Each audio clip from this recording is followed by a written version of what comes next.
In the world of Stoic philosophy, the power of response holds a significant place. Delving deeper into the heart of Stoicism, we find ourselves face to face with some of the most profound thinkers of antiquity, philosophers such as Seneca and Marcus Aurelius. Their teachings provide us with valuable insights into the essence of response as opposed to reaction. Let's consider Seneca, one of Rome's leading intellectual figures who served as an advisor to Emperor Nero.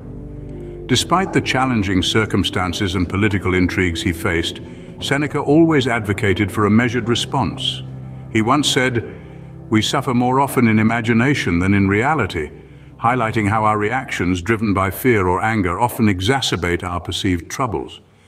Instead, he encouraged us to respond with reason, to dissect our problems calmly, and to act with wisdom. Now let's turn our attention to Marcus Aurelius, the philosopher king. Marcus Aurelius was a man who dealt with the burdens of leadership, wars, and personal loss. Yet he consistently practiced patience and understanding, often writing meditations to himself as reminders. He wrote, "When you arise in the morning, think of what a precious privilege it is to be alive, to breathe, to think, to enjoy, to love." This passage shows us his practice of responding to life's challenges with gratitude and awareness, rather than reacting impulsively. These philosophers, their words and their lives, exemplify the Stoic philosophy's emphasis on response.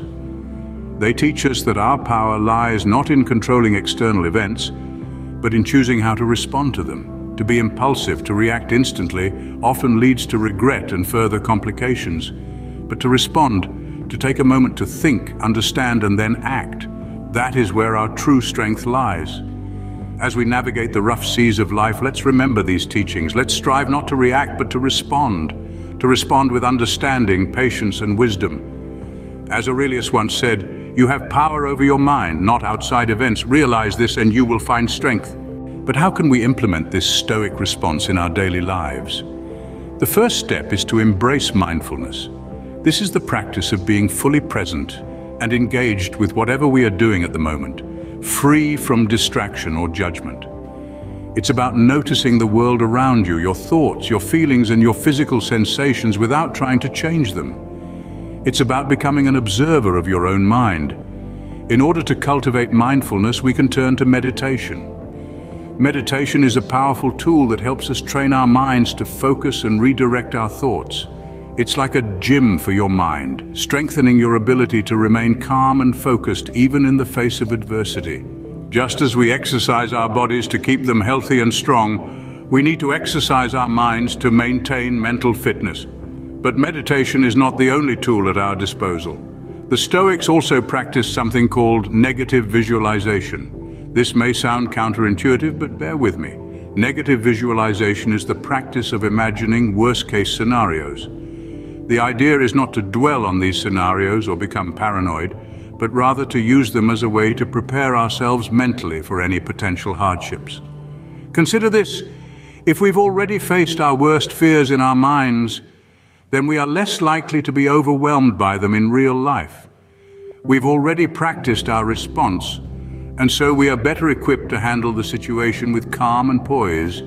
This technique helps us to shift our perspective and see that we have the power to choose our response no matter what life throws at us. We learn to appreciate what we have, knowing it could be taken away. We learn to remain calm in the face of adversity, knowing we've already faced it in our minds. Change is constant. Accept it, adapt to it, and move forward. The fourth, fifth, and sixth Stoic secrets: embracing minimalism, practicing self-discipline, and seeking wisdom. Let's begin with minimalism. Minimalism is not just about owning fewer possessions. It's about eliminating the unnecessary, decluttering not just our physical spaces, but also our minds. Imagine your mind as a room filled with thoughts. Every thought, a piece of furniture. The more furniture you have, the more cluttered the room becomes, making it difficult to navigate. Minimalism allows you to remove the excess, leaving only what is truly necessary, providing you with the mental clarity to make better decisions. Next, we venture into the realm of self-discipline, a cornerstone of Stoic philosophy.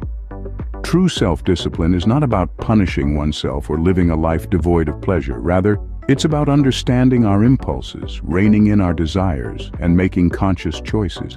Take regular exercise, for instance. It requires the discipline to rise early, to push past the comfort of sleep, and to challenge the body. But the reward? A healthier, more energetic you, ready to tackle whatever the day brings. Finally, we come to the pursuit of wisdom. The Stoics believed in lifelong learning, in constantly seeking knowledge and understanding. They understood that wisdom doesn't come from just accumulating information. It comes from reflecting on our experiences, from asking questions, and from a deep desire to understand the world around us. Whether it's through reading a book, engaging in thoughtful conversation, or simply observing the world, every moment presents an opportunity for wisdom.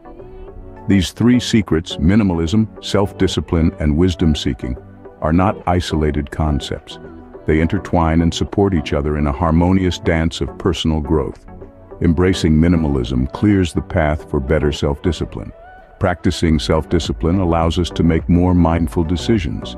And through wisdom-seeking, we gain a deeper understanding of ourselves and the world. With understanding your control, recognizing that our power lies in controlling our reactions, not the events themselves. This could be as simple as choosing calmness when stuck in traffic, rather than succumbing to road rage.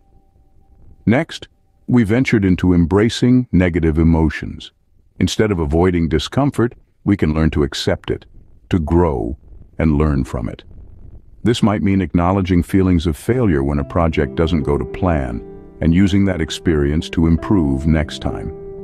We then explored detachment from material possessions, realizing that our worth is not defined by our belongings. This could be practiced by decluttering, letting go of items that we don't need or that don't bring us joy. Living in the present followed, reminding us to engage fully with the here and now. This might mean savoring your morning coffee, truly tasting it, instead of rushing through the experience. Acceptance of death encouraged us to live fully, knowing our time is limited. This lesson could be applied by making a bucket list and starting to tick off those experiences. Cultivating virtue was our penultimate lesson, urging us to act with integrity and kindness. This could be as simple as offering help to a neighbor or speaking truthfully even when it's difficult. Apply these Stoic lessons and you empower yourself to conquer your emotions, not be conquered by them.